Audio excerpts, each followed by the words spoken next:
ఈ రోజు మీరు చూస్తే గూగుల్ని విశాఖపట్నానికి తీసుకొస్తున్నాం. ఒకసారి చూద్దామా.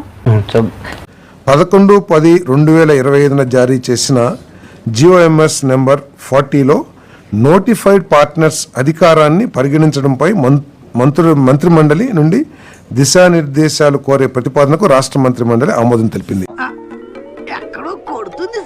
ఇదేంటంటే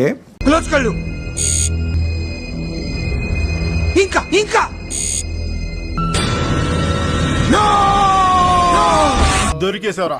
సో టోటల్ గా ఈ ప్రాజెక్ట్ కి సంబంధించి 87,000 కోట్ల రూపాయలు అదాని పెట్టుబడి పెడతా ఉంది గూగుల్ ను తీసుకొచ్చేదానికి.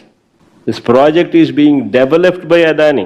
$10 బిలియన్ ఖర్చు చేసి 87,000 కోట్ల రూపాయలు ఖర్చు చేసి గూగుల్ ను తీసుకొచ్చే కార్యక్రమం జరుగుతుంది. ఇక్కడ అంతా అయిపోయిన తర్వాత ఈయన సుందర ముఖార విందాన్ని చూసి గూగుల్ వచ్చేసినట్టుగా ఆయన బిల్డప్ ఇచ్చేసేయడము.